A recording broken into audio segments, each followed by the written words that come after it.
We'll give folks a moment to come on in before we get started.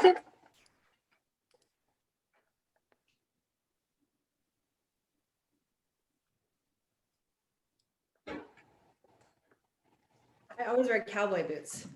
Anything I ever do, whether it's like, you know, online or in front of a bunch of people, I always like, I gotta find my cowboy boots. That's my weird little thing about presenting or talking. Is I wear cowboy boots for some reason. I love it. I have my own collection of cowboy boots as well. Yeah. Lucky underwear. I've always just got my board shorts on, you know, just always. Underneath there, California dude over there. Yeah, we had some jokes about I bought. I tell you what I bought our CEO a pair of UGG boots. Dun, dun, dun, you know, and it was but he's been forbidden to wear them around Esalen. But so we just wear UGG boots at Zoom calls sometimes to keep our feet warm. It's quite boots there sometimes. It is a shame. They are very comfortable. They're very comfortable. They're very comfortable. But yeah, there is definitely a about the relationship from masculine to masculine who wears UGG boots. Oh, you know. Really? I'm so surprised by that. I mean, they were supposed to be for like surfers, you know. You put them on after you've had a hard surf, you know. It was all good, but I don't know. They became too fashionable in New York City, striking around the winter. You know, that's what happened. Probably. And New York City. Yeah, exactly. They're popular on film sets for that reason too. So. Exactly. Yeah, that's where the marketing comes from. Who wears UGG boots? Celebrities. Mm-hmm. Which immediately diminishes their value. Yeah, as long as they're hot, you know, before your neighbor starts wearing them, and then it's time to retire them. Yeah. All right. Well, why don't we get going? I wanted to say thank you for joining us today. I'm Joanna Roach, the Executive Director of GSN Planet. We have Megan, who is our leader in the control room, managing all of the tech stuff very tirelessly and fearlessly. And we are privileged today to be with Esalen, who has participated in this sort of human potential educational series that we've been doing for several months now. We're really grateful for that. So thank you, Douglas. Yeah. And Douglas Drummond is the Director of Healing Arts and Somatics with Esalen Institute. And today he is going to be talking with Dr. Julie Vaughn. And they are going to be discussing spiritual fertility. So I think that that's a super interesting subject. And Dr. Vaughn is based in Manhattan. She specializes in fertility, and she has worked with different healers and shamans and doctors around the world, and was one of the youngest people to study Chinese medicine and continued her education in China, where she received a doctoral degree. And her work in New York has spanned over a decade and aligned her with some of the most advanced and well-known names in the field of fertility medicine. And Julie merges her medical education with her initiation into earth-based and intuitive-based practices. Really forward. I'm going to turn it over to you, Doug, and say thank you, Dr. Julie Vaughn, for joining us this afternoon. Yeah, thank you, Joanna. And yeah, thank you, Megan. And hi, GSN community and the wider communities that this work reaches out to. Yeah, what a pleasure. You know, sometimes we have a subject and the old mantra of not judging a book by its cover. But when we sort of open a door with these conversations, sometimes it opens up into a whole new ballroom of potential and subject material. And Dr. Julie Vaughn, you know, lovely to have you here. And, you know, our decision to kind of have a bit more of a conversation kind of style, you know, is really, really suited because, you know, spiritual fertility is like, wow, you know, I think of fertility and I think of, you know, birthing something, you know, being analogous. So not necessarily a human being at all. You know, it can also be of an idea of a relationship, you know, of a thought even sometimes. I know that your work is incredibly powerful and impactful, you know, in the human reproduction piece and support of that, but that's just to name that lightly. But I guess just sort of some context, you know, when I think about maybe sharing a little bit about maybe some of your work, but, you know, and just some of your inspirations, you know, and how you sort of discovered this work and, you know, in our spiritual fertility, not necessarily with people, but how it sort of transcends also to a real, you know, wider arching planetary kind of piece as well, which is really important, especially in this day and age. Thank you. Yeah, it sounds like a tall order when you say it like that. How I fell into it is pretty amazing. In general, I Thank you all. I'm really excited to be here. And as you said, it's a really interesting subject as far as where we are right now in the history of human beings, human consciousness, population of the earth, the future of the earth. Mm. And, if we start to look at things reflexively or as a microcosm and a macrocosm, we start to look deeper and deeper into how beginnings can happen in every stage of our life. They do happen in every stage of our life, but the grandest beginning for all of us is birth, right? And almost every, one of all the great thinkers of the last, even before the 20, beyond the modern thinkers, Freud, Jung, Reich, all these guys, the end of their career, they always went back to focusing on children, They spent their life looking at the arc of consciousness and unconsciousness and healing. Even in a lot of holistic, traditions, they look very much at the beginning years and infancy and the quality of life around gestation. And so those beginnings can really be very impactful on the whole entire story. So I think that when you're looking at right now, how do we go on? How do we take this beginning and create something new? It can be valuable to look at some of what my work specializes in is when there's difficulties or blockages or traumas or when birth and pregnancy is not happening. So it's kind of a nice, again, reflexive mirror back to what happens when there's stagnation in your own path of healing now, that there is a great opportunity to kind of reset after the house burned down, so to speak. Yeah, I mean, it's sort of like, I think of that analogy we use at Esalen sometimes, like the retreat begins after the retreat ends, and sometimes when you start an experience and you're realizing, well, it might not necessarily just be about a physical, anatomical challenge, blockage with fertility. It becomes something a lot bigger than that. And I think, then you're sort of engaging an individual in a process. And I think, for me, it's a question for you, like, how do you create that trust? To start to engage an individual with a process. And I think it's even down to, you create the trust between someone receiving a massage or a facial in our spa world at times, but obviously the stakes could be considered a lot higher, when we're starting to kind of come to see you perhaps, and I know personally as well of having, some experience being a client of yours as well, and just have a wonderful, incredible experience. But how you bridge that trust, you do it so beautifully. But what do you notice about some of those observations of how you engage, people in that kind of way, to kind of kickstart what is perhaps a deeper process that they thought they were originally going to embark on? Yeah, absolutely. Well, it's a really important thing. And I have a lot to say about this because at the core of everything I do is I try to be an advocate for my patients. I oftentimes say that my politics are in my medicine. Right. My work is in my medicine. My feminism is in my medicine. And so because I do work a lot with people who have been who are in very vulnerable and fragile places. And this applies to, anybody who's coming for healing in any place. Either they just had a bad day at work or they're in something much more like a huge spiritual emergency. There's something that I think is really important and really a powerful way to bridge that I'm the healer, you're the client patient. And that's collaboration.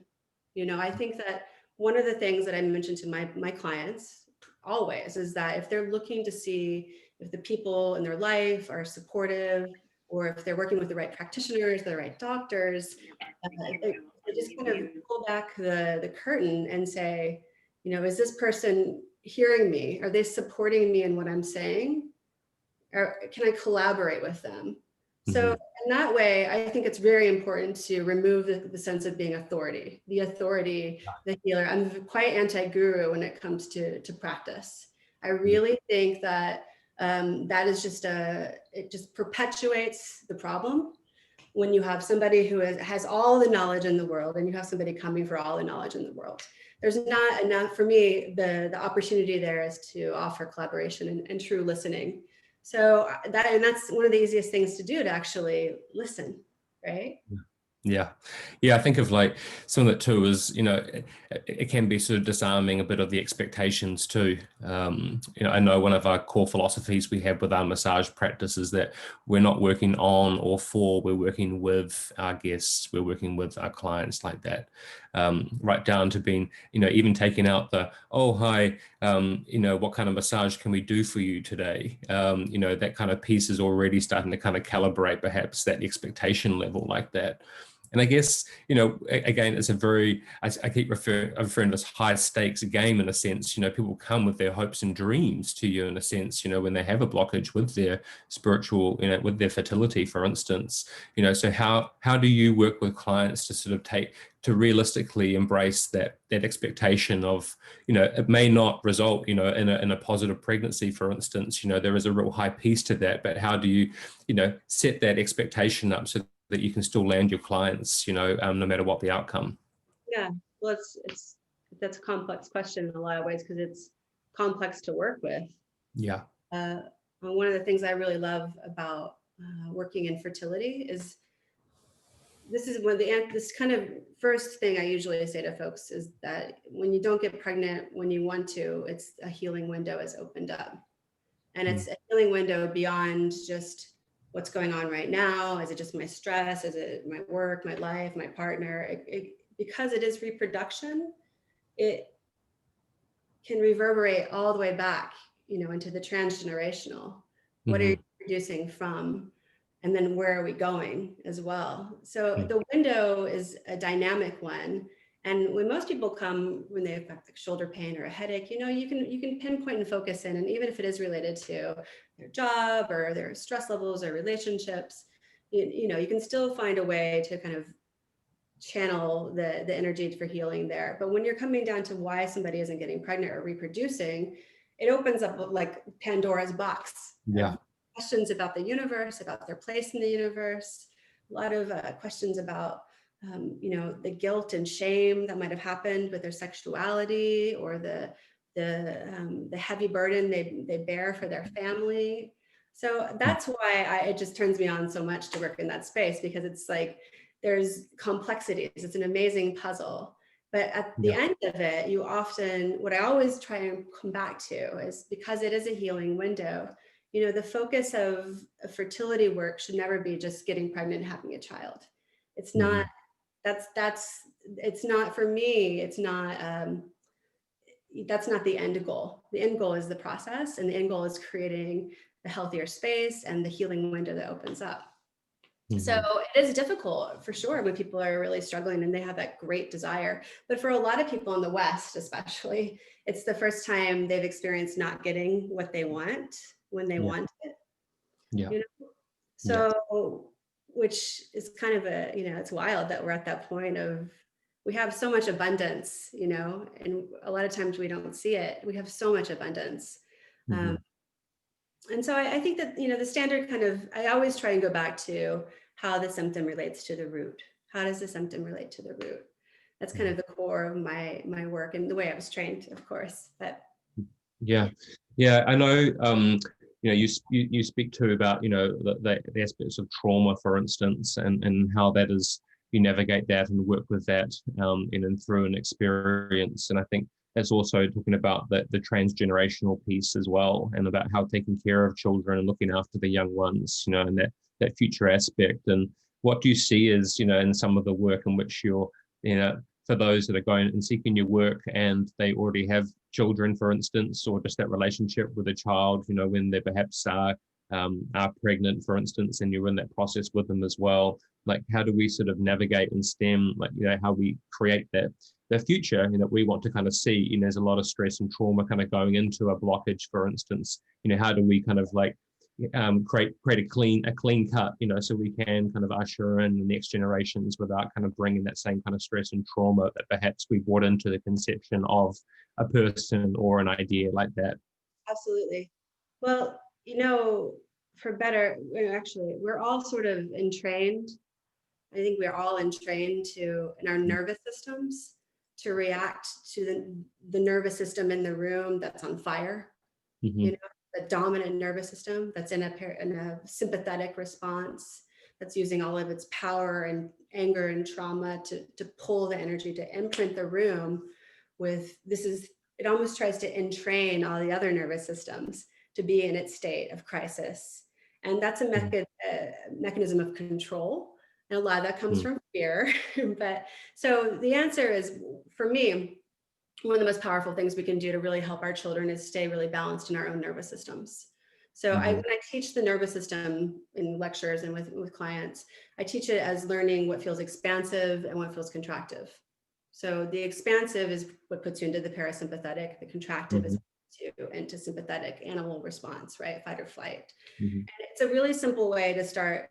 And so a lot of the tools, I should say, a side note is a lot of the tools that I teach and I wrote about in spiritual fertility are a sort of, again, anti-guru, meaning that because I grew up in a very fundamentalist Christian home, my dad was a colonel in the Army and then a Southern Baptist preacher and a missionary. I grew up with a lot of kind of like patriarchal law. And it was wonderful. It was really a gift for me to learn service and how to be of service to people. But the downside of it was that I was just entrained to a system. It wasn't actually my truth. So a lot of the arc of my life has been navigating, how do I break free of that? How do I repeat those patterns in the world? How have I, and how do I continue to break free of that? And really at the end of the day, it has nothing to do with others, the choices I've made or the mirrors that I've brought back to me. A lot of it has to do with just more and more a deeper insight into how I can put myself into a more expansive place. So when it comes to our children, their nervous systems are very porous. Everything about children are porous. If you're the dominant nervous system in that room, that's how they learn to be, which means you're setting them up to be in a stress response. You're setting them up to be in a holding pattern of, this happens, oh, money is tight, I need to freak out. Like, I need to be angry, I need to do this, I need to do this. Instead of like, money's tight, let's dance. Let's start eating peanut butter and jelly sandwiches for a while. Things are going to shift, things are going to change. Let's do the thing that's going to get us more into the expansive. And that's what, in my book, that's the real secret of helping, how I help people get pregnant, it is about the spirituality part of it. It is about synchronicity and dreams and all of this and looking at trauma. But the core of it is really simple. What puts you into expansion? What puts you into contraction? So the tools of the spiritual can really help you find the expansive. They should. That's actually what they're there for. If they don't, then you know that you're tapping into something that doesn't resonate for you. Yeah, beautiful. Well, speaking to your book too, and that sort of, conceiving and birthing quite a big project within itself. I'm sure you've had to, collaborate with other partners and with the in terms of the writing process, but in terms of who you've been reaching out to and how the book's been received by folks, and perhaps, have there been opportunities or invitations to, collaborate, with others? I'm thinking of, in the wellness industry, for instance, so much of the new ideas, for instance, are birthed and conceived by individuals, and they come across a subject that is very, very near and dear, and there's an incredible amount of sensitivity and intelligence that an industry wants to lean into and collaborate with, for instance. But at the same time, there's a learning curve with those collaborators, and there's quite a little, there is a union and harmony, to make those things happen. But what have you noticed has been some of those collaborations, and how perhaps if there's been ones in the wellness industry, for instance, that have asked you to kind of speak to some of these really special issues? Because again, it's not necessarily the cover of the book and the subject title. It's very much opening up a process, that is really large and that can be applicable to many, many people that could benefit from it. Sure. Well, I love collaboration. And as I shared with you, it's actually one of my words for this decade is collaboration.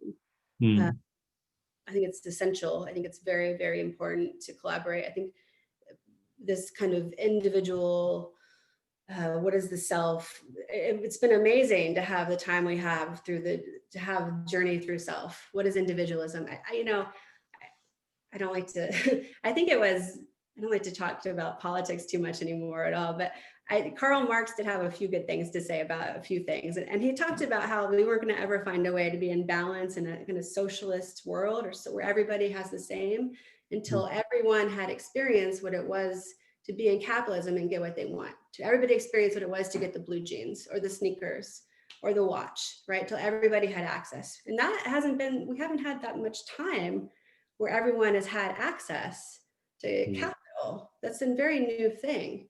But what does happen when you do finally get the things you want is you start to realize, wow, well, it's kind of empty on the other side. Like how can I help, be a part of other folks? I don't want to be alone in my individualism forever. So collaboration, as far as being in joint process with people in the healing world, I like to, it's quite simple, like in that regard, like we need to like look at how collectively we can start to look at, even if because I think what happens to a lot of folks, because I've worked on the ground in New York City for 20 years in clinic. I know how hard it is. I built my own practice.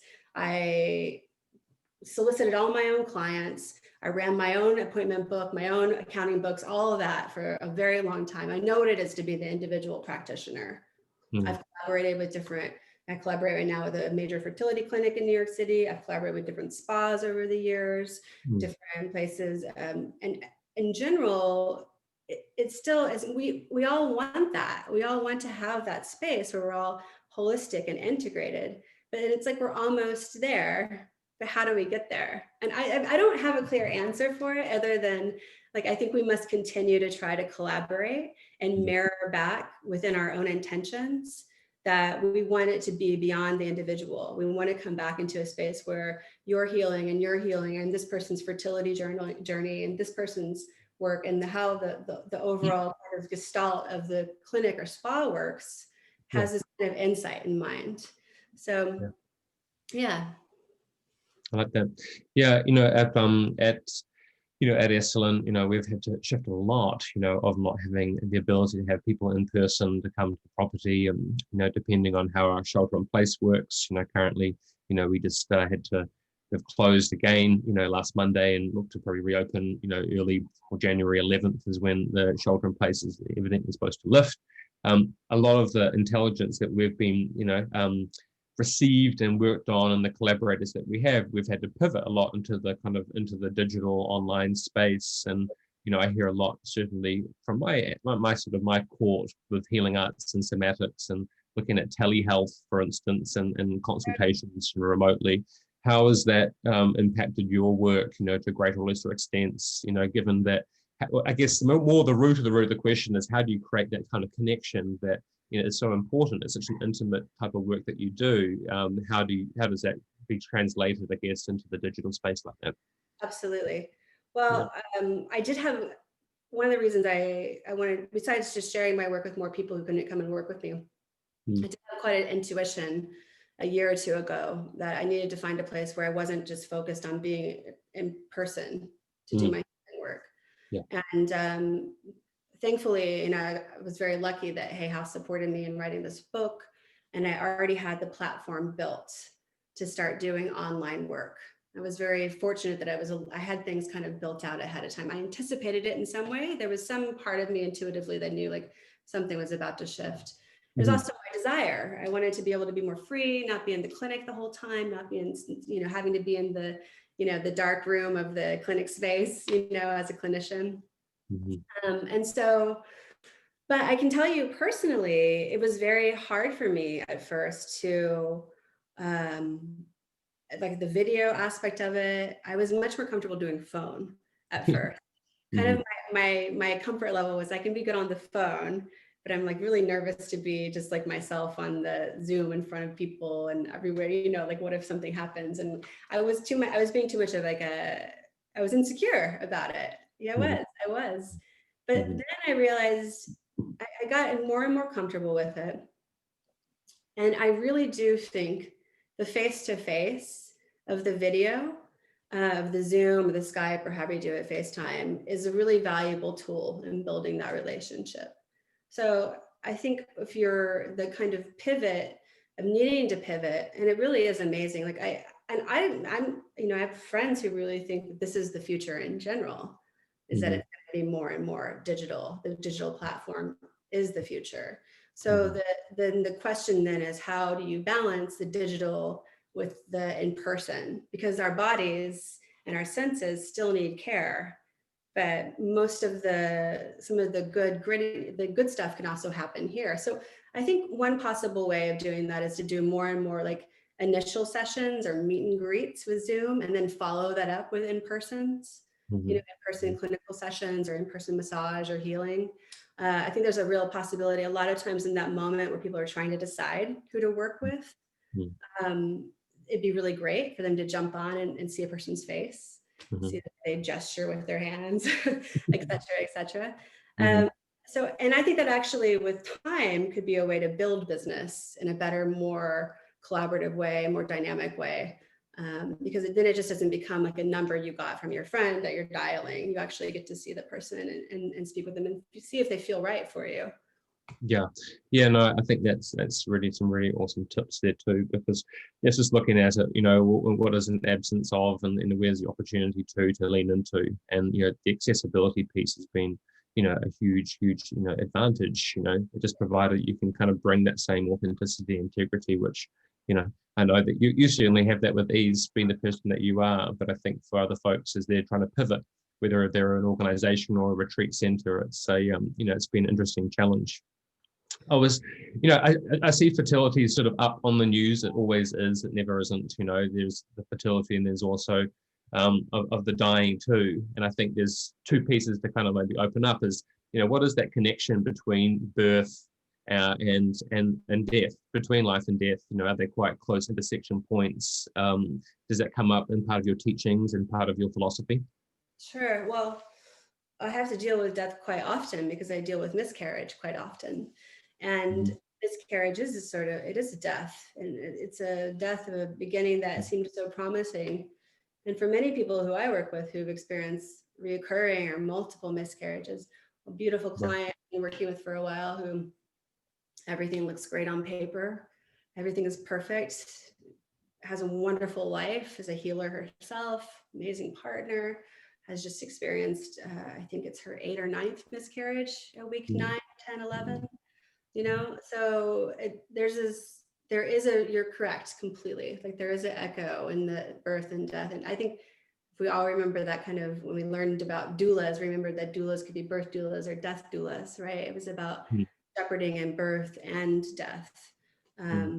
But so it is hard. It's hard to sit in that space and not just be like, an inauthentic cheerleader, to be like, oh, just get over this, no. Because my counsel in those spaces, and this is my counsel about when people die as well, is that why get over it? Like it is more of that learning how to walk with grief, like grief walking with it, letting that person really just be with you. They don't have to, you don't have to bury them and then go on, like they're with you. So, and that's my advice as well, working with miscarriages, like there's no getting over it. You don't have to get over it just so then you can get pregnant again. Like that tends to be like some spiritual advice people get, like when you finally move beyond it, spiritually kind of let it go, then you'll get pregnant again. I do absolutely the opposite of that. I say, no. You walk with the grief. That's the spiritual practice. Yeah, no, that's an incredibly powerful message. Absolutely. When I mentioned before about on the news and what's happening, and just to lean into the COVID climate that's happening. There is talk I read, just front page splashes around the vaccinations, and perhaps is this a fertility challenge that's going to happen. Have you had any inkling or feedback, or have thoughts about that? There was a fear piece around immunization having an impact on fertility and so forth. Just wanted to kind of open that up into the room. Right. I think there's a lot of we're going to see a lot of speculation and a lot of different research pieces on what the unintended consequences of the COVID-19 vaccine might be. And I don't know exactly, there's so many, if we're looking at the medical side of it, there's so many complex patterns happening right now as far as people and their genetics. And it's hard to say in general how one new vaccine is going to impact the entire population, right? I think the specific science on that is about immunity and hemoglobin.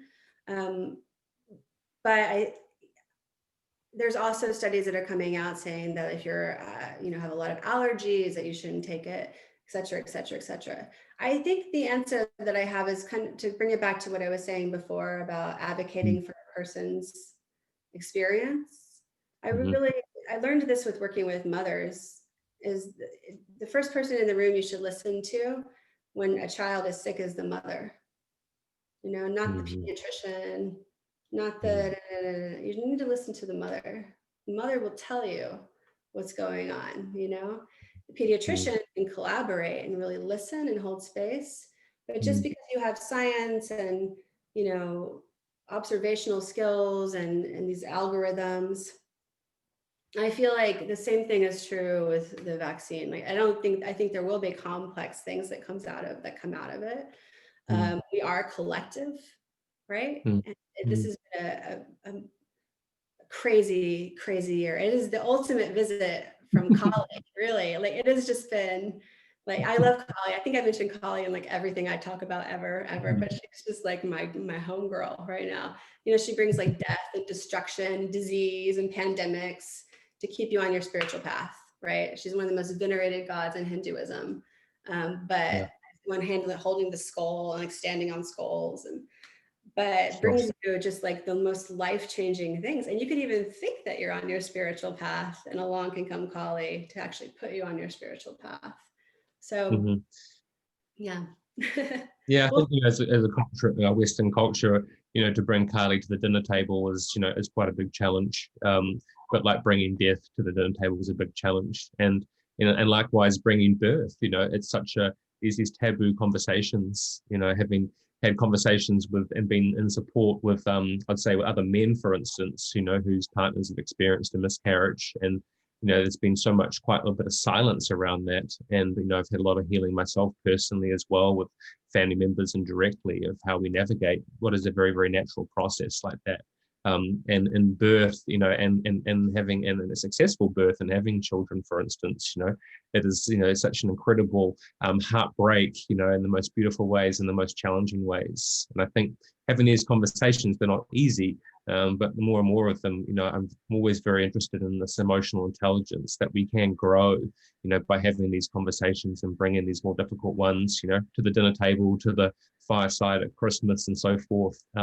It's easy to talk about how's the weather, but, sometimes in this wellness landscape, there are some, bigger, not obstacles, they're just beautiful parts that are very natural, but, are really worthy of discussing. So, we're just really honored to have, such a consummate professional and beautiful human being as yourself, on these calls, and, as you as a collaborator, to raise the bar here. I know we've got probably about 10 more minutes, but and just invite up to the group if there's any questions to kind of pop in, and we'll keep forging on with our chat.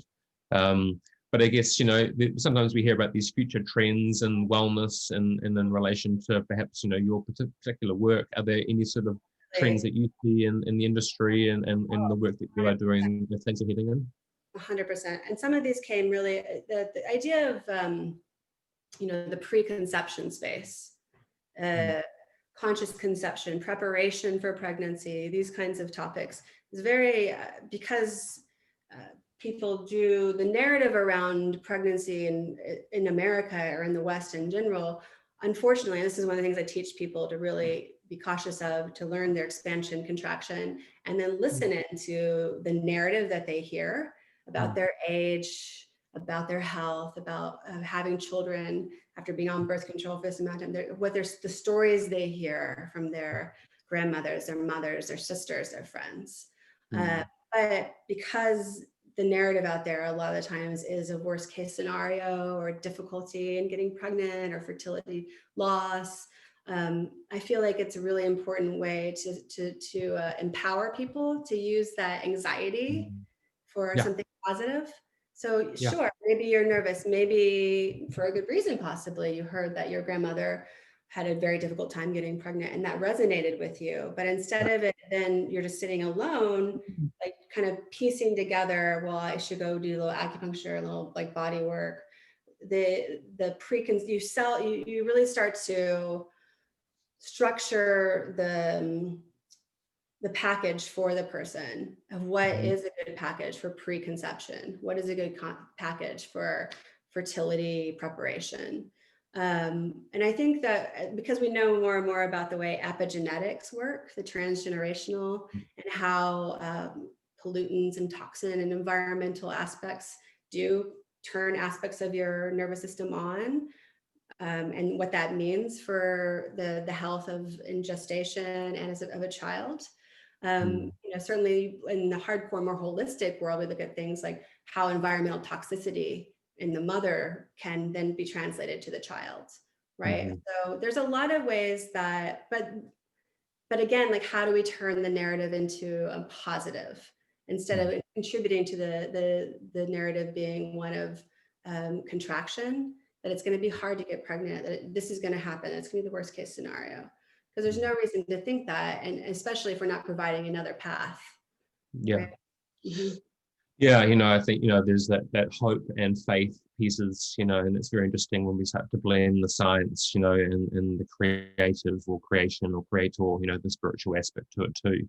The two of them, can have a really beautiful union together, and, they can sometimes be a bit fair weather one way or the other, between, the fact, logic, and the possibility piece. But I think, when you play with those two type of archetypes, faith and hope, I think, they're really important themes to kind of keep folks, on the brighter side, is that, glass half full and spend the time to smell the roses. I know I've got to give myself my own medicine with that too. We're working incredibly hard right now. And I think that sometimes reflect bringing back to the family of being like, take a pause. You think a lot clearer when you've got a bit of space and taking care of yourself too. Obviously, I think self-care is a huge component in some of the work that you do, in terms of advocating it for each other and other people.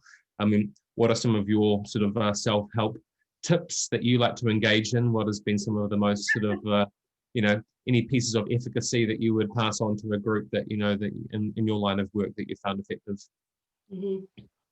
Yes. Well, I like to have fun. I really do. I mean, I could get more, at the end of the day, like that really helps me relieve. I carry a lot. I always have. I show I'm a very empathetic person, and I work in pretty dark, traumatic places. So I carry it. So I've learned over the years to ask this question, is what I'm feeling mine or is it someone else's? It's a really important question to ask if you're working with clients. Is what I'm feeling mine or is it someone else's? Yeah. And then, again, a lot of my work has become really pretty boiled down and simple. And that contraction expansion is really important. Am I feeling expansive? Am I feeling contracted? That applies to everything. If I'm in a cafe and I'm all of a sudden I'm like contracted, I don't like this energy, then I get up and I move. It's, if I'm in an expansive place and I'm supposed to meet a client or I've got a call and I'm like, this is really expensive, I change it. I live my life now more on this paying attention and choosing the expansive path as much as I can. Stress is inevitable. I mean, that is how we evolve. Stress, trauma is how we evolve as human beings. We have to adapt and change. But we also have this powerful thing within us to make choices, right? And to choose, like Pema Chodron says, like which hooks we take, right? Which paths we take. And so I really feel like, I have a really simple exercise I call the 4 pillars. And that's just, I ask my clients at the very beginning of our work, always, I say, can you just find the 4 things that you could do every day that really upholds the temple of your being, right? So what connects the foundation with the roof of the temple that you're providing for your family, your friends, for yourself? And very basic things. Mine are very simple. I need to eat spot on. I need an hour alone a day. I need to move my body in some way, some sort of movement, and I need physical affection. I really need, those are my 4 that I can go a little while without 1 or 2 of them, but I'll wake up a week or 2 from now and be like, why am I I'm not, what's going on? What is it COVID? Am I in the right place? And I'll look and see, am I doing my 4 things? And sure enough, like 3 of them went out the window 7 or 8 days ago. And so it's so simple. But I think it's a really good base. It's like a way of self-calibrating yourself. They can change. But it's sort of those 2 things. What is it, expansive or contractive? What are my 4 pillars? Those are things that just set you like alive and make you feel like you're in the right place and you're happy. And why else do the work of helping others if you're not also, integrating it into your own life? And which, that's we all know people who are healers, and that seems to be one of our problems sometimes, is that we place other people ahead of us. But it ends up being a bad move in the end that we always have to kind of go back and correct. So that's my typical kind of my own life.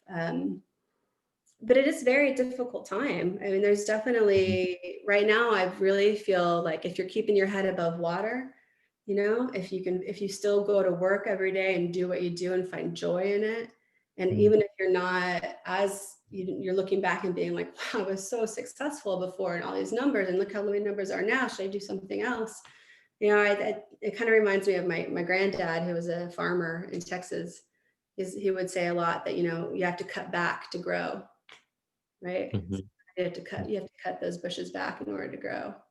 So that's the opportunity in a lot of ways right now. We've all had to cut back, and we'll see how we can grow, right? Yeah. Well, it's an absolute pleasure having you here. I know you and I have got lots of good collaborations and more in the future, and always a pleasure to see you. And thank you, GSN, for holding the space, and good gratitude out to Esalen for continue to be a good magnet for the good work that we're doing. And maybe lean into the friction at times, and and embrace the expansion and honor the contraction, as they're both critical parts of this of finding this balance. We're really honored to have you here, and thank you so much. And in the chat there is some detail about Dr. Julie Vaughn's website and some email detail there, so you can catch up with her and connect with her. Yes, on my end, just to the community out there, have a wonderful end of the year. I think this is one of our last sessions for this year, and thank you, Joanna and Megan, for help skippering this boat as we going on, and who knows what 2021 is going to bring. I'm sure we're all going to be around and looking forward to looking at wherever it comes. We approach the change unconditionally. Thank you, Douglas. Dr. Vaughn, that was fantastic. I love those 4 pillars. I think that's really, really important information in terms of helping people take better care of themselves, especially around this time. And it's so simple to sort of ground into that and keep that sort of top of mind. And it's amazing. We just don't think about it enough. So thank you for sharing that. That was really great. Well, Loved hearing your conversation. It's really nice to be here and to have reach out to your community. And when I was, thinking about it, I was thinking about all the different, I remember looking at Spa Finder magazine and being in different spas in New York, like Great Jones and all these other places and around the world, and thinking about how for a lot of people that is one of their first access points to healing, or a different path. So it's a really important doorway, right? Well, I think some of what you were saying that also is right on is that we just weren't exposed generationally to self-care as a priority, right? And so it's not genetic, or it's not in the gifts that were handed down to us. So thank you for that reminder. Oh, thank you. Awesome. Great. Well, have a wonderful end of the year, and we'll see you guys soon again. Bye. Yes. Thank you. Bye.